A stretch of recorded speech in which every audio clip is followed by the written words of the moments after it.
Hey everyone, this is Zoe from Seneca, and today we're going to look at noble gases and the halogens.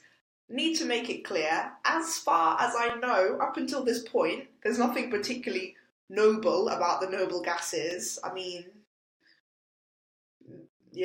They don't seem all that noble to me. There's some interesting things about them, but you can form your own opinions about how noble they are. Let's go for it. So, the elements in group 0 are called the noble gases, not for any particular reason. Anyway, the noble gases all have similar properties. They're inert. The elements in group 0 are unreactive because they have a full outer shell of electrons. They're already satisfied. They've got what they needed. They got what they came for. They're not reacting with anyone. They do not gain or lose electrons to fill up this shell as it is already full. They can be used in light bulbs because the noble gases will not react with the hot metal filament. Good to know. They are monatomic. Because noble gases are unreactive, they exist as single atoms instead of forming molecules. They have a low boiling point, but their boiling points do increase as you move down the periodic table. This is because the relative atomic mass increases lower down the periodic table. The noble gases also have low densities. Their densities do increase as you move down the periodic table because, again, of their increasing relative atomic mass. This low density makes them useful in balloons, because who doesn't like balloons? Neon is lower down the period than helium, therefore neon has a higher boiling point, yes, and higher density.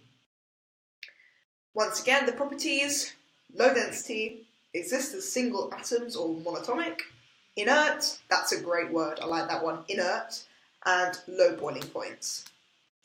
Okay, halogens and their properties. Elements in group 7 in the periodic table are called halogens. They have 7 electrons in their outer shell. They're very reactive because they're literally on the cusp. They can easily accept an electron in this outer shell. They just need one more. They have very similar properties and they react in similar ways. So, halogens are in group 7, so they have 7 electrons in their outer shell. When they react, they gain 1 electron to get a full outer shell. By gaining 1 electron, they form a negative ion. In their elemental form, halogens share electrons to make diatomic molecules, molecules made in pairs of atoms. When a metal atom transfers its outer electron to a non-metal atom, like a group 7 atom, salts are formed. It gets a bit salty. The result is a compound where all the ions have a full outer shell, just like nicely wrapped up, tied with a bow, and they all lived happily ever after. As you go down the group, the halogens become less reactive. This is because the atoms gain more electron shells. The outer electron shell is further from the nucleus. The attraction between the nucleus and the electron to be gained from other elements decreases.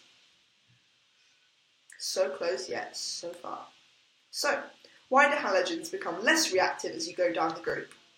Because the electron to be gained from another element is further from the nucleus. Okay, here is an example of a halogen displacement reaction. Chlorine plus potassium bromide to potassium chloride and bromine.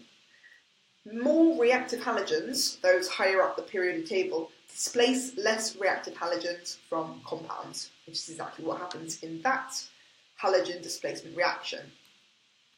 So, chlorine can displace bromine from a compound because it's more reactive. You know that meme, the one that went viral of that guy who's with his girlfriend and then he looks back to see the girl in the red dress and the girlfriend's like, it's like that. So, chlorine is the girl with the red dress, bromine's the girlfriend, and it gets displaced. Sorry, hun, you got displaced.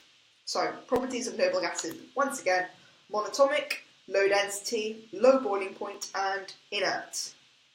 When a metal atom transfers its outer electrons to a halogen, a salt, like sodium chloride, is formed. Okay, that's all for today. Thanks for joining and see you on the next episode. Bye!